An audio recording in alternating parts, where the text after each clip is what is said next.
খালি মাঠে গোল দিয়েছে আওয়ামী লীগকে নিষিদ্ধ করে, আওয়ামী লীগ ইলেকশনে না যুক্ত হতে দিয়ে। পাশাপাশি তারা 8ই এপ্রিল যে আমাদের এপ্রিল ফুল, আগে তো শুনতাম যে এপ্রিল ফুল 1 তারিখে হয়, আমরা এবার 8 তারিখে এপ্রিল ফুল দেখলাম। এটা তাদের জন্য বুমেরাং হয়ে যাবে, আপনি নিশ্চিত থাকেন। ওই যেমন তারা বলে না 36শে জুলাই, 36শে জুলাই, আর মাসটা তারা 36 দিনে বানাইছে, তেমনি আমি 8 তারিখে এখন এপ্রিল ফুল, আমি আগামী এই বছর থেকে আমি অদূর ভবিষ্যতে যতদিন আওয়ামী লীগ সরকার ক্ষমতায়, মুক্তিযুদ্ধের পক্ষের সরকার ক্ষমতায় না আসবে, ততদিন আমি এই এপ্রিল ফুল 8 তারিখে পালন করব। ঠিক আছে, এপ্রিল ফুল 8 তারিখে পালন করব, প্রতি বছর দেখতে পারবেন। আর আপনি যেটা বললেন যে কি হতে পারে, কিছুই হবে। এই আওয়ামী লীগ তো তারা নিষিদ্ধ করেই রেখেছে। ইউনূস সরকার যখন ক্ষমতা নিয়েছে, তারপর ওই দিন থেকেই তো আওয়ামী লীগ নিষিদ্ধই হয়ে গেছে, আনুষ্ঠানিকভাবে ঘোষণা দেয় নাই। বিএনপি কখনো ইনিয়ে বিনিয়ে বলতো তারা নিষিদ্ধতা চায় না, কিন্তু বাস্তবে কি, তারা এমনকি খালেদা জিয়াও বলেছেন যে তারা মিলেমিশে থাকতে চান, মির্জা ফখরুল সাহেব বলেছেন, তারেক রহমানও বলতেন, কিন্তু সুযোগ পাওয়া মাত্রই, মানে যখনই লঙ্কায় যায় তখনই না আসল রূপ দেখা যাবে। তো লঙ্কায় আসার পর আমরা তাদের রূপ দেখতে পেলাম। তবে এতে আমি আমি বিশ্বাস করেন, আমি এতে বেশি চিন্তিত নই। বরং আমি বেশি চিন্তিত বাংলাদেশে হামের রোগী শিশুরা যে মারা যাচ্ছে হামের রোগে, হামের টিকা না দেওয়ার কারণে, সেই তথ্য প্রকাশ করতেছে না, এটা নিয়ে আমি বেশি চিন্তিত। কারণ বাংলাদেশ আওয়ামী লীগ নিষিদ্ধ করাতে আওয়ামী লীগের কিছুই যায় আসে না। কেউ কেউ একটু বিশ্রী ভাষায় বলে যে বয়াকার ল হয়েছে তাতে, কেউ কেউ এটাও বলেছে, এবং এটাই সত্যি। আপনি কাকে নিষিদ্ধ করেছেন বাংলাদেশ আওয়ামী লীগকে? হাস্যকর ব্যাপার। তবে একটা বিস্ময়কর জিনিস খেয়াল করেছেন, উন্নত দেশগুলো, মানবাধিকার সংস্থা, গণতন্ত্রের পক্ষে গলা ফাটানো সংস্থাগুলো কোনো বিবৃতি আমি আমি আমি পাইনি এখন। আপনি পেয়েছেন কিনা আমি জানি না। আমি না, এখনো পাইনি। কিন্তু তো যেদিন শুনেছেন, শুনেছেন কোন বিদেশি আন্তর্জাতিক সংস্থা বা দেশের মানবাধিকার, গণতন্ত্রের জন্য একটা লোকেরও কথা শুনে না, বা কোনো প্রতিষ্ঠানের বক্তব্য আমরা শুনি না। কিন্তু মজার বিষয় হলো বাংলাদেশ আওয়ামী লীগ ক্ষমতায় আসার পরে, আসবে তো বটেই, তাকে আসতে হবেই। বাংলাদেশ আওয়ামী লীগকে ফিরতে হবেই এই জামাতকে শায়েস্তা করার জন্য। এই জামাতকে শায়েস্তা করার জন্য বাংলাদেশ আওয়ামী লীগকে ফিরতে হবেই। বিএনপিকে এই 8 তারিখের নিষিদ্ধ করার মাধ্যমে যে অবস্থা তৈরি করেছে, এর প্রতিক্রিয়া দেখানোর জন্য আওয়ামী লীগকে ফিরতে হবেই। আওয়ামী লীগকে ফিরতে হবেই। বাংলাদেশের মানুষ অর্থনৈতিক কারণে, রাজনৈতিক কারণে, বহুবিধ কারণে বাংলাদেশ আওয়ামী লীগকে ফিরতে হবেই এবং ফিরবেই। তবে সেদিন দেখবেন যেদিন জামাতকে নিষিদ্ধ করবে আওয়ামী লীগ, প্রথমে সে জামাতকে নিষিদ্ধ করবে। জামাতকে নিষিদ্ধ করার পরে দেখবেন বাংলাদেশ সহ মধ্যপ্রাচ্য ত্রাহিমাম ত্রাহিমাম শুরু হয়ে যাবে। হায় হায় হায়, ইসলাম খতম, ইসলাম খতম। তারপরে বাংলাদেশ আওয়ামী লীগ বিএনপি কে নিষিদ্ধ করবে। তখন দেখবেন সারা পৃথিবী জুড়ে গণতন্ত্র খত্রেমে, গণতন্ত্র খত্রেমে, কলামের পর কলাম, কলামের পর কলামে ভেসে যাবে। কিন্তু বাংলাদেশের সবচেয়ে জনপ্রিয় দল, সবচেয়ে সংখ্যায় যারা বেশি, এবং যারাই বাংলাদেশ সৃষ্টি করেছে, সেই দলটিকে নিষিদ্ধ করেছে, কোন ত্রাহিমাম তো দূরের কথা, নাকে খড়িদে হাতছেও করতেছে না। এটা ইতিহাস মনে রাখবে, মানুষও মনে রাখবে, আমরাও মনে রাখলাম। আমরা এটার জবাব দিব যেই দিন বাংলাদেশ আওয়ামী লীগ ফিরে আসবে মুক্তিযুদ্ধের পক্ষের শক্তিকে সাথে করে। তারপরে যখন এরা চেঁচামেচি করবে, মধ্যপ্রাচ্যে গিয়ে আবার পালাবে, তখন আমরা এই জবাবটা তাদের এই ভাষাতে আমরা জবাবটা দিব।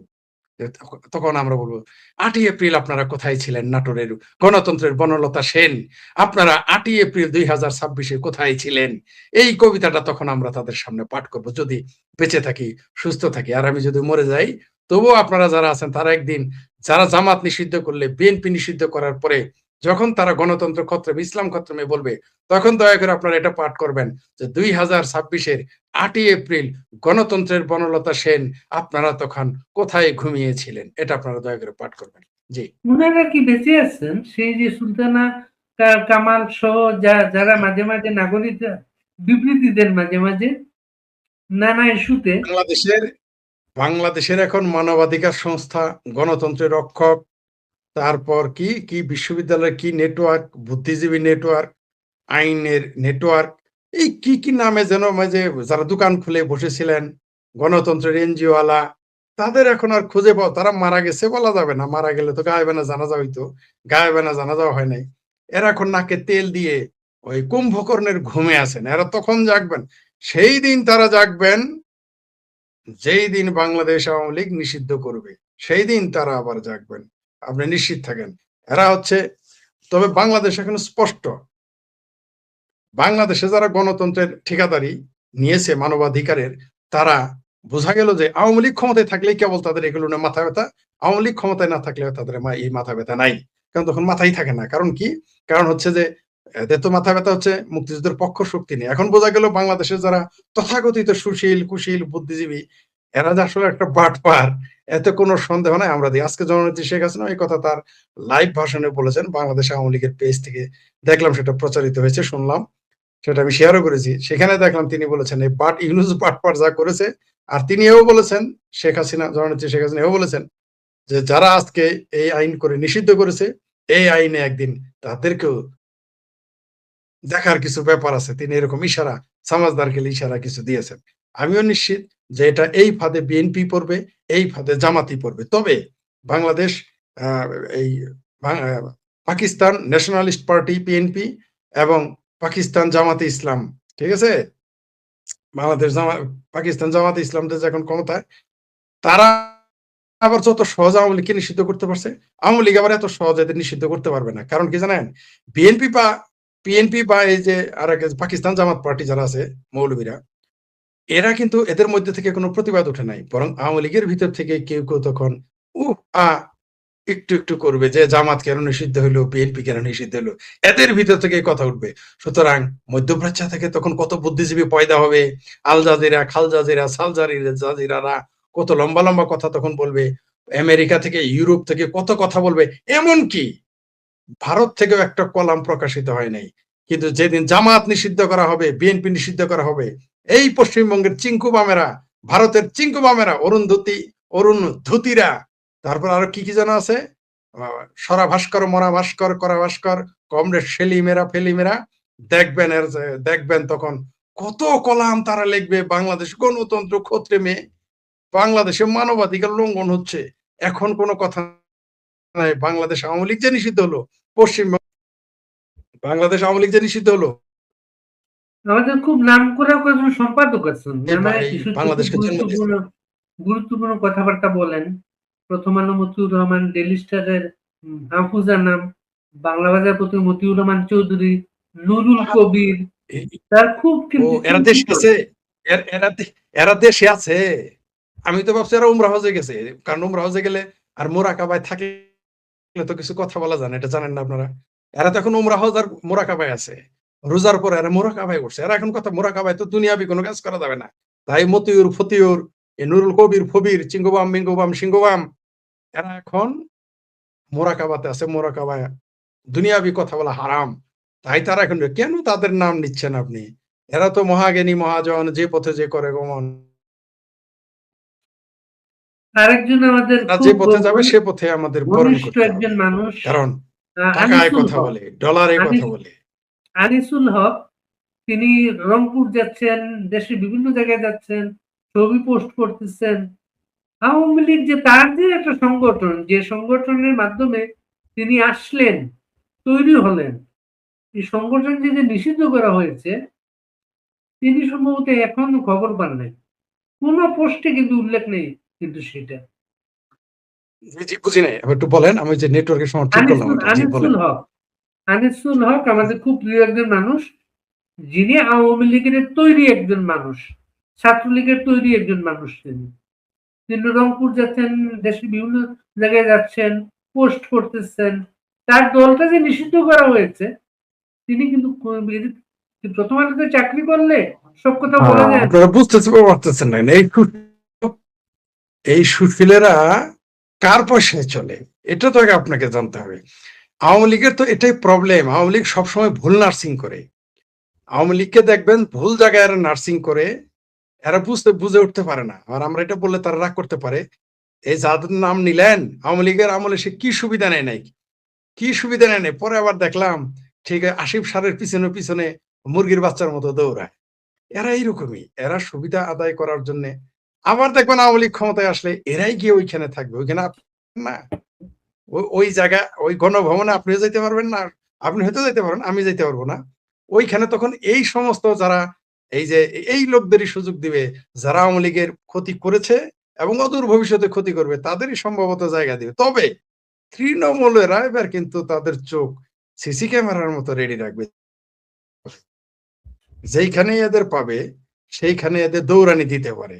আমার ধারণা। কারণ তৃণমূলের হাতে আওয়ামী লীগের বড় বড় নেতারা দৌড়ানি খাবে। আজকে সবচেয়ে দুঃখজনক একটা একটা আপনার প্রসঙ্গের বাইরে একটু বলি, কারণ আমি খুব কষ্ট পেয়েছি।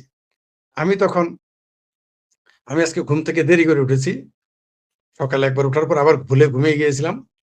তো আওয়ামী লীগের একেবারে নিবেদিত প্রাণ একজন ব্যক্তি, নিবেদিত প্রাণ। তিনি আমাকে ফোন দিলেন। কান্নাকাটি শুরু করলেন যে বাংলাদেশ আওয়ামী লীগ নিষিদ্ধ হয়ে গেছে, তার হৃদয় ভেঙে গেছে। এরকম অনেক সত্যি, সত্যি তার চোখ দিয়ে পানি পড়তো। আমি অবাক হয়ে গেলাম। আমি বললাম, "আপনি কোনো পথে আছেন?" বলল, "না, খুব কষ্ট হয়েছে।" পরে কি জানাইলো জানেন? যে তার জেলাতে যিনি সভাপতি, তার বাবা বঙ্গবন্ধুকে যখন হত্যা করা হয়, নির্মমভাবে তার সপরিবারে হত্যা করে ১৫ই আগস্ট। সেদিন যিনি মিষ্টি বিলিয়েছিলেন সেই জেলার শহীদ মিনার সামনেতে, সেই জেলার বিখ্যাত এক হোটেলে বসে, লোকাল হোটেলে গরুর মাংস ভুনা করে পুরো এলাকার লোক, জেলার লোকজনকে খাওয়ানোর চেষ্টা করেছিলেন। এবং বলেছিলেন বাংলাদেশ তখন স্বাধীন হয়েছে। সেই লোকটাই আওয়ামী লীগের জেলা কমিটির সভাপতি। এটা বলে তিনি আরো কান্নাকাটি শুরু করলেন যে আজকে জননেত্রী শেখ হাসিনা এভাবে বললেন যে জননেত্রী শেখ হাসিনাকে দেশ থেকে চলে যেতে হয়েছে, আওয়ামী লীগের লোকজন এভাবে নির্যাতিত হচ্ছে। তিনি নিজে বললেন যে ২০ বছর আগে তিনি আওয়ামী লীগ করতেন, তারপর আর আওয়ামী লীগ করেন নাই। কিন্তু তার বাড়িতে গিয়ে হামলা হচ্ছে। ২০ বছর আগে আওয়ামী লীগ করতো, সেই রেশ টেনে ধরে তার উপর হামলা হয়। বলছে তাতেও তার দুঃখ নাই, কিন্তু আওয়ামী লীগ যে নিষিদ্ধ হয়ে গেছে এর জন্য কষ্টে তার বুক ভার হয়ে গেছে। এটা আমার বলল। তাহলে আপনি বুঝেন যে বঙ্গবন্ধুর খুনির পুত্র কিভাবে একজন জেলার আওয়ামী লীগের সভাপতি হতে পারে। এমনকি তার স্ত্রীও আরেক মহিলা আওয়ামী লীগের নেত্রী, এমনকি তার ভাই যুবলীগের নেতা। এই হচ্ছে আওয়ামী লীগের প্রবলেম। এখন বলবেন যে এটা এতদিনে কেন? আমরা এটা আগেও জানতাম, কিন্তু এখন কেন বলতে এখন বলবো না, কখন বলবো? যখন আওয়ামী লীগ ক্ষমতায় আসবে তখন আবার বলবো আগে তো বলো নাই। মানে আমরা যেহেতু ভাই ভুল করছি, আমরা দেরি করে বলছি, ভুল হয়েছে, মাফ করে দেন। সেইজন্য এখন বললাম। কারণ নইলে পরে আবার বলতে পারবেন। এই যে একটু মনে করাই দিলাম। সাধারণ কর্মীরা যে কিভাবে কষ্ট পাচ্ছে, আওয়ামী লীগের বড়, বড় নেতারা, আপনি দেখেন পোস্ট আছে কারো? আপনি দেখেন তো বাংলাদেশের যে কতজন ক্যাবিনেটে ছিলেন, তাদের পরিবারের ফেসবুক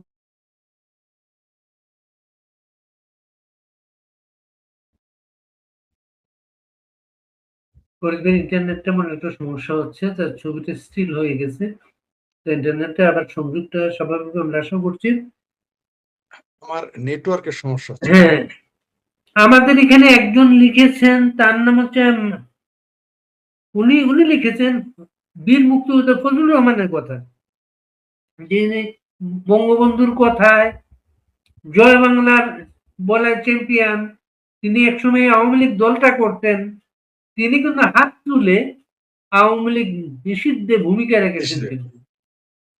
এখন অবশ্যই এটা নিন্দনীয়। তবে তবে তিনি এটা না তুলে তো তার এমপিত্ব থাকবে না। এমনিতে তার উপর আযাব চলে।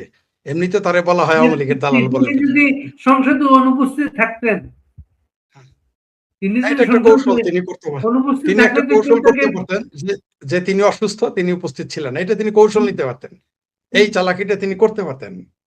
এটা তার করা উচিত ছিল বলে আমি মনে করি। আসলে কার কথা বলবেন? আপনি তো তিনি তো এখন বিএনপিতে চলে গেছেন। তিনি খালেদা জিয়ার উপদেষ্টা, চেয়ারপারসনের উপদেষ্টা। তার কথা বাদ দেন। আওয়ামী লীগেরা কি যে আজকে ডিস্টার্ব। কোন সন্দেহ নাই যে এই মুহূর্তে বীর মুক্তিযোদ্ধা ফজলুর রহমান অবশ্যই সমালোচনা করা যাবে এবং আমিও করতেছি। কিন্তু তার চেয়ে তো বড় কথা, যারা আপনারা বড়, বড় আওয়ামী লীগার তারা কি করেন? যারা এখন শপথে আছেন তারা কোথায়? যারা বড়, বড় আওয়ামী লীগ ও এখন আওয়ামী লীগের পক্ষে কথা বলতে অনুমতি নিতে হবে। দুর্নীতি করার সময় অনুমতি নিতে হয়েছিল। বউয়েরে উপজেলা চেয়ারম্যান বানানোর সময় অনুমতি নিতে হয়েছিল। শালারে এই মেয়র বানানোর সময় তখন তো অনুমতি নিতে হয় না। মানে হাস্যকর, মানে কি আর বলবো, মানে ভণ্ডামির একটা লিমিটেশন থাকার কথা। মানে এই পেতি পাঠা, এই তারেক রহমানের পেতি পাঠা, এটা তো উপদেষ্টা না, পেতি পাঠা। ফাইজলিমি করার আর জায়গা পায় না। ফাইজলিমি করার আর জায়গা, ইয়ারকি করার আর জায়গা পায় না। কত রঙের কথা। ওই আমাদের জামাল ভাইয়ের ভাষাটা কথা কয়, পেটের মধ্যে ২০টা থাকলে জিলাপির মতো পেঁচানোই যায়। তো এখন বিরাট মানে ক্ষমতায় আছে তো, কত লম্বা লম্বা কথা, মিষ্টি মিষ্টি কথা। এটা কোন জায়গায় এটা আছে? ফাইজলিমি করে। স্বরাষ্ট্রমন্ত্রী বলতেছে আওয়ামী লীগ নিষিদ্ধ, কার্যক্রম নিষিদ্ধ, আওয়ামী লীগ নিষিদ্ধ। পুলিশ বলতেছে নিষিদ্ধ। আর তার উপদেষ্টা বলে ইয়ারকি না। তাই মাঠে নামতে দেয় না কেন? তাহলে মাঠে নামলে গ্রেপ্তার করে কেন? ইয়ারকি করার জায়গা পান। ওইরকম ইয়ারকি আমাদেরও করার সময় আসবে। ওই জাহিদ পাড়ার লগে ওই ওই যে পেতি পাড়া যেটা তারেক রহমানের, তার সাথেও এরকম পিটলামি করার সুযোগ আমাদেরও থাকবে। ওই সুযোগ আমরাও তখন এগুলো বলতে পারবো অনেক কিছুই। আমরাও বলব যে এরকম বিএনপি নিষিদ্ধ হইলে